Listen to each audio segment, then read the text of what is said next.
get in the field, make the time. I think there's a misconception where, oh, I don't have the time. Make the time to get in the field with the mechanics. I wouldn't be where I am today if it wasn't the investment the mechanics made in me, because I was curious to learn and brought value to the team. And I couldn't stress that enough. And also, don't be afraid to challenge them, right? Because there are some areas where you can flourish and you will flourish, but challenge them sometimes, because then it creates a healthy, competitive environment where that's when that respect is not only earned, but maintained. And that's really what I would suggest to younger professionals in our industry. Hello, and welcome to the Elevator Careers Podcast, sponsored by the Allred Group.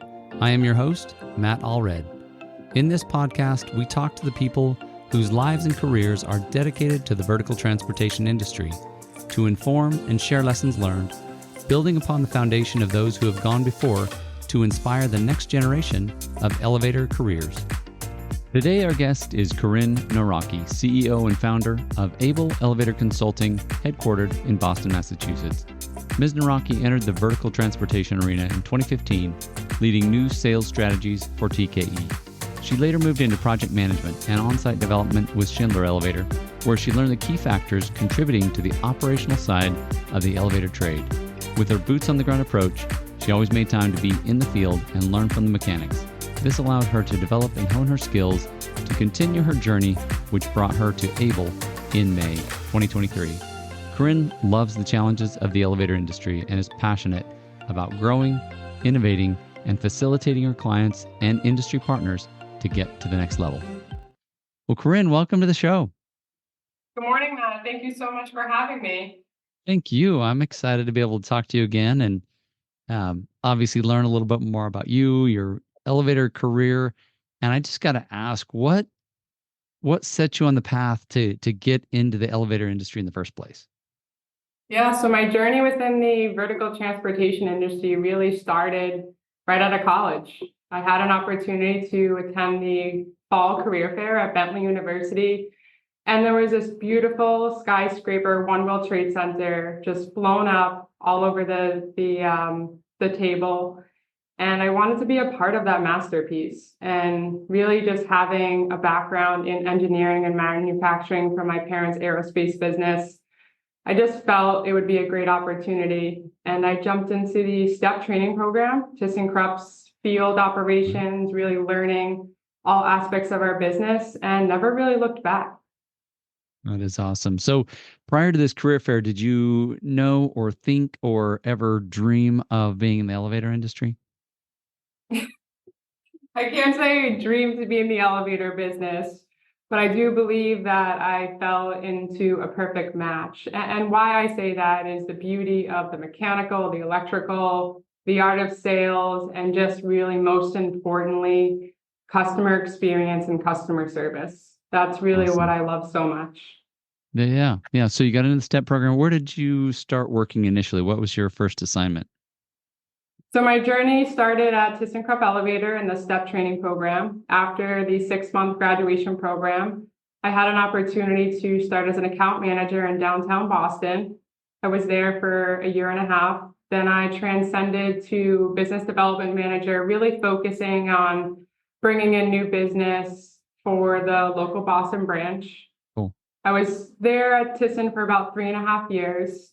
And then I had an opportunity to really learn the operations side of the house. And it wasn't until 2018 where I received a call for an opportunity to take care of the Masco Medical Academic Scientific Community Organization, consisting of 3 field mechanics, operations, wow, sales. We had about 150 elevators combined. And that's really where that niche aspect of problem solving strategy really I fell in love with. And that opportunity grew to the Federal Reserve Bank of Boston and then all of downtown Boston. So I really closed my journey at Schindler with 9 field mechanics and just really understanding Class A office space, customer experience, and no one calls us to say, hey, how's it going? Like, fix my elevator. So I was there till October of 2021. And then I had an opportunity to then learn the experience of the independent market. And I worked for Stanley for about a year and a half, really fostering, nurturing the relationships for their Class A clients. And that was a blessing. And I just knew there was something else that I could add to our industry as a whole. And Very here cool. we are, almost May 1st will be year one with Abel Elevator Consulting. Awesome. Awesome. What was it that first really clicked for you? I mean, it sounds like you just, like you say, you never look back. It just kind of made sense. I guess I'm envisioning in my own mind, that you walk into this new industry and really haven't learned it yet. What was it that really started to kind of where you got the momentum? It's like, oh my gosh, yeah, yes, this is right. I made the right choice. What were some of those things for you? Really the art of curiosity, always wanting to learn how that elevator works, what caused it to get to that point, why. Really the why questions is something that opened that deeper opportunity for me to really dig into what our industry is all about. And that project management experience for me, boots on the ground, jumping out in the field with the Mm. guys, really seeing that. I learned that I am someone who understands by seeing Mhm. and showing, and really showing the clients really the condition their elevators were in. There's a Cool. misconceived notion with what people see aesthetically inside an elevator cab, really then operationally and functionality of it are two different things. Right. So that's really where it started to make sense. How did the mechanics initially? I mean, I'm assuming you're asking them questions like why, right? Why is this? What was kind of their initial response? And who knows? Maybe they were like, "Who is this lady, and how do we take her? How did that go? I guess in the early days." Yeah, in the beginning of really building our team downtown Boston, there was a lot of rejection up front. What does she know about elevators? How is she our boss? What are we going to do? But really, I really took it to a serving leadership approach of I'm here for you. And I know I don't know everything about elevators, but let's build this team together. And I'll show you and teach you when we're not doing well on jobs, and we'll put you in customer meetings so you can understand and hear what the clients are saying, and then really teach me different areas of the business where I could become a stronger leader. And that mindset and approach really is how I earned the mechanics' respect to see the vision of becoming the best service provider at that time in the marketplace. Yeah, I So think it that's was a struggle, yeah, but yeah. we got there. That's awesome. Can you give me an example or two where it really paid off, where you could kind of see the light bulb going off, or maybe just building trust? Because it's kind of this amorphous thing, and yet once you build it, it's like rock solid. Yeah, one of the most rewarding experiences that I'll never forget in my career was we were at the Federal Reserve Bank of Boston right before Thanksgiving, and we were doing our annual inspection with the Department of Public Safety. And I received a call from the on-site mechanic, hey, Corinne, this car is going to get placarded. And at that point, it's not going to, right? So it was my responsibility as the leader of the team to really rise above any obstacles, any noise that was really the deterrent from focusing on finishing the mission of getting that elevator not placarded and having value and Right. respect of receiving zero violations from the state. So what we had done as a team was we met and really discussed what that vision was. And I'll never forget, I was standing in the lobby and our foreman, our repair team all came up with all of their tools and the proper mindset really to make sure that we got this elevator back in service, because it wasn't just a passenger elevator. Freight elevators are the bloodline of these beautiful buildings here in Boston, outside the city, and wherever we travel to. So it's a different type of demand. It's a hospital environment. It's critical, it's high demand, and most importantly, it's constantly being used. So with those additional obstacles, we made sure that the whole vision was get this car running before you leave. And 10:30 at night, I got a text where we had to think differently. We had to use some parts at some adjacent buildings to pay Peter to pay Paul to really solve that problem. Right. And that's where I was really the guide on that trail to make sure that we executed and delivered the best level of service. And that's what we did as a team.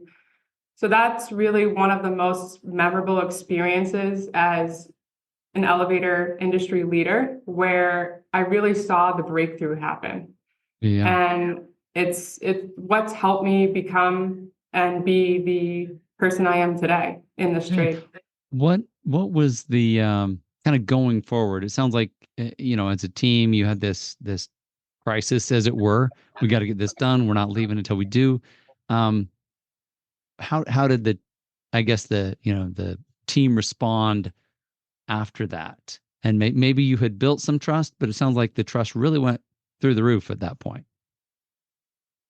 Yeah, really, we just kept growing, right? I would use our safety meetings as an opportunity to just really get to know my mechanics on a professional, personal level, to really understand what they wanted to achieve too, because there's a little bit of a misconception associated with, oh, this is where we're going, but it's really getting the field personnel's buy-in to really create that vision, to get to that next level, to be the best in the trade. And then most importantly, retaining that talent. So really just having those key touch points and understanding when some of my mechanics were a little bit off or there were other situations that they were dealing with, to really tap into that. And that's really what women with a little bit more of a nurturing mindset bring to our trade, in addition to perspective. Right. That's awesome. So yeah, obviously getting to know your people and not just their skills, but like you say, if things aren't going well at home, well then they're not going to be going well here. And so being able to empathize a little bit and just understand, what they're dealing with is huge. It's awesome. That's awesome. I'm just curious, how big of a factor is it to gain the trust of your mechanics in your success, in other words? Yeah, so not all my mechanics trusted me, right? I think it all comes down based on action, right? So Sure. when you say you're going to do something, do it. So that was really where I continually worked every day. If that meant picking up motor generator shops at the local shop 30 minutes away, being on site at 6:30 in the morning, getting the registrations in on time, every element of that customer experience for my field mechanics was just as important to me as their leader, to make sure that I made their jobs easier, in addition to walking into that job, that project with a clear head, with safety at the forefront. With all those distractions, sometimes we need to mitigate that as much as we can to ensure there's a seamless transition. Yeah, absolutely. What would you say are some of the biggest challenges you faced throughout your career? I mean, there's always going to be challenges. The biggest challenge, I would say, is just knowing that, yes, there might be a barrier in front of you or an obstacle that may seem so hard to navigate, but just taking a step back of just slowing things down. I'll never forget, some mechanics were like, slow down, gunpowder, and I never really understand some of those Is that your nickname, wise Gunpowder? wisdom. Gunpowder. I love it.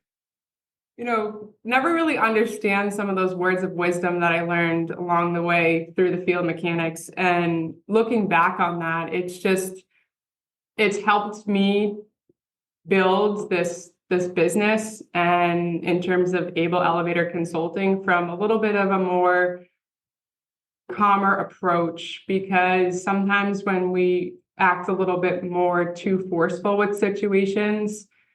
Sometimes a cleaner perspective or a 20-minute break just to really look at everything. Because what I learned most in this elevator industry is if we touch one thing, it can essentially impact everything else. It's like the game Operation, and just taking a couple minutes to slow down, or even just saying, let's regroup tomorrow, I think has been the biggest piece of advice I've learned through the obstacles I've had to overcome. Cool. Cool. So tell me a little bit about, you mentioned, working through, different companies, large ones and independents. And then you said there was a little bit more that you could bring to the consulting side. Tell me about that and your motivation to create a consulting firm. And I know there's a lot of questions in there. No, I mean, we're having our conversation. I'm thoroughly enjoying this. I really do look at elevators through the lens of an art. Sure. Because here we are in challenging times, the commercial real estate industry, the residential industry, right? I mean, let's just really dial in on the commercial real estate industry. We have about 3 to 4 days to really touch the patient, the tenant, the leadership, the executive leadership of why they need to retain these leases in these buildings. Right. And it really comes down to that experience of the elevators, and seeing everyone's fear as just listening to the riding public, sitting in lobbies, discussing with people, why are they scared of elevators? That's really where I really want to break through this glass ceiling of transcending the mindset of creating an experience that's memorable. And that really goes back to Abel's vision of touching the lives of people each and every day through vertical transportation. Because we have 2 touch points at minimum to really make a difference every day as they walk into the elevator lobby, get in on the elevator lobby, and then on their way home. Right. So that's really where, as a trade, as an industry, where I see an opportunity for us to make it even more impactful. And thinking beyond the 4 elevator cab walls, I'm going deeper to the 5 human senses, right? What does it feel like? What is the ambiance? We're putting different scents and odors in elevator cabs. There's so many elements we can make it so memorable, where we can reduce the fear associated and have people coming back. Most importantly, having them rent and occupy their buildings at 100%. And it's going to be through vertical transportation. That's awesome. That's awesome. I like that. I mean, it's almost, kind of what I'm hearing you describe is, I guess the difference between, just, I don't know, riding in coach or riding in first class, right? If we can make this a first class elevator experience, well, then that's going to be then riding in the very back of the plane. And so, being able to, like you say, help people have that experience with a quality ride, but also, what is the entire experience? Those are things I really hadn't thought that much of, but obviously you're doing it right now. You're helping people think more broadly about what is this about. And the experience doesn't just, stop with the riding public, right? That experience is from all elements of our business, from the mechanics in the field to the office personnel. That whole relationship of synergy has to be all running at the same frequency. Right. And that's what's going to redefine the negative misperceptions associated with our trade at times. Because if we all see that art of an experience, that buy-in is going to be just easier and easier and easier as every client starts to understand and feel that it is Class A. Because we do have a Class A business and we need to maintain that, be it with the craftsmanship and the way in which elevators and buildings are being built. How do we just maybe refocus and just gain back that infrastructure that we've never lost? Just put a little building blocks on it. Yeah. No, that's fascinating. Lots to think through, because I guess, and honestly, I don't know the difference between what we would call, a Class A building versus a non-Class A building. But to your point, it sounds like you're saying, well, this is a Class A i- i- industry overall. I mean, that elevator is Class A.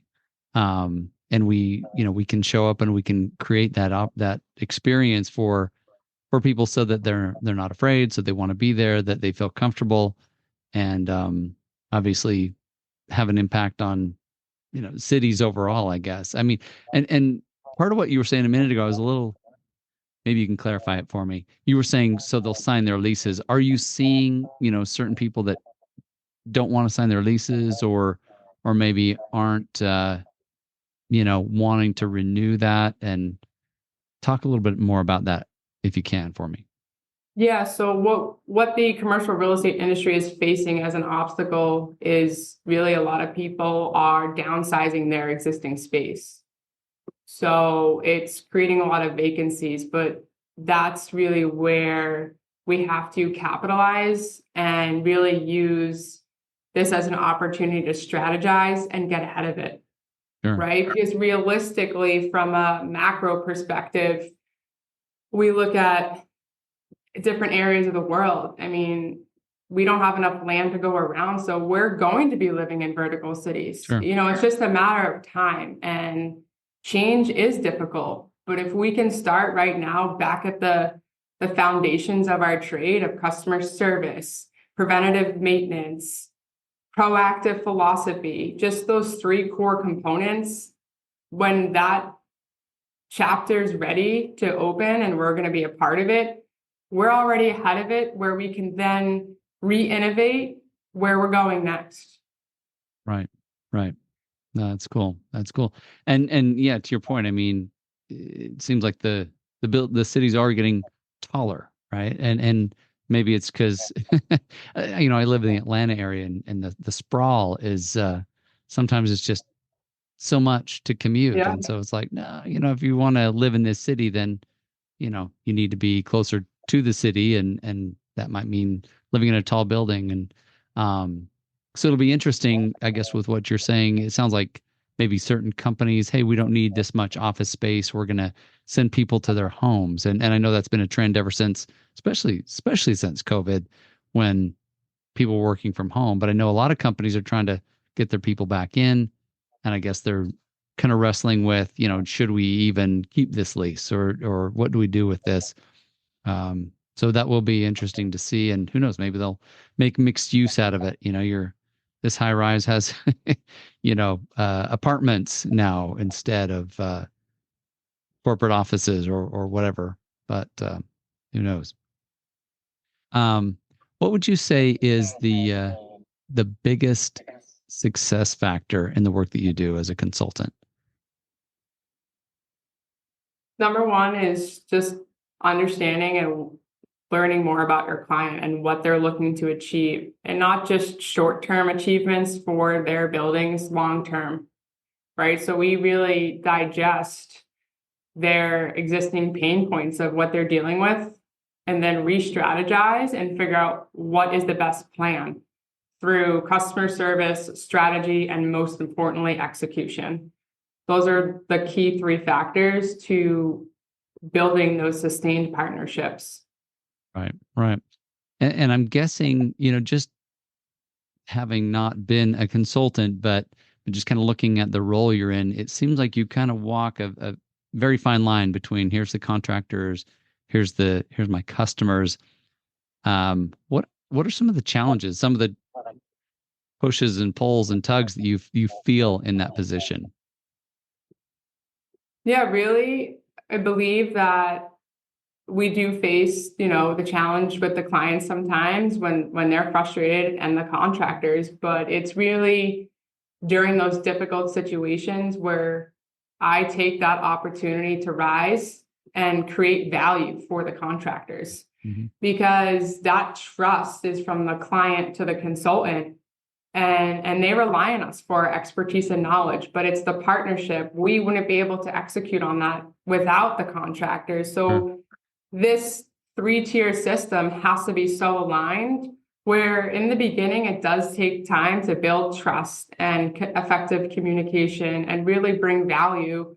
But we're the ones that are assisting getting these, six-figure proposals through the finish line for the contractors. So there is a great opportunity for the consultants to capitalize on redefining the partnership between the client, the elevator contractor, and the elevator consultant. We can't forget about the state either here in Massachusetts. That's another layer of fun. Absolutely. Absolutely. So what do you love most about your role as a consultant? I love the problem solving. I love to look at different problems that we're having and really bring the solution and bring it full circle. That's most rewarding for me. Very cool. Where do you see, next 5-10 years, what would you envision that you are able to accomplish or create, or, what do you see down the road? The next 5 to 10 years, we're going to be creating a one house platform for our clients, right? Where we're taking these frustrations and obstacles that we're facing and creating a short story or a memoir on the success, right? I've always been an optimistic person. I will always continue to be. I believe that this industry has so many areas to thrive, succeed, excel, innovate, and having that one platform for the customer will allow them to capitalize on infrastructure, right? Because we do face problems where contractors are constantly changing 2 to 3 years, but that comes back to the core root of our trade, which is preventative maintenance and customer service. Along the lines of our clients here in our trade, it's that experience. So with that data and that platform, that's what's going to better add a layer of stability for the client. Right.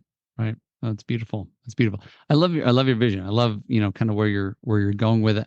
And I just have to ask though, obviously it's a male dominated industry. Do you ever feel any pushback that, hey, maybe you're whatever, people think you're pushing too hard, or, do you ever feel a sense of, maybe, like I say, pushback that you're a woman in this space? Yeah, I know I'm assertive, and I use that as an opportunity, as my strength.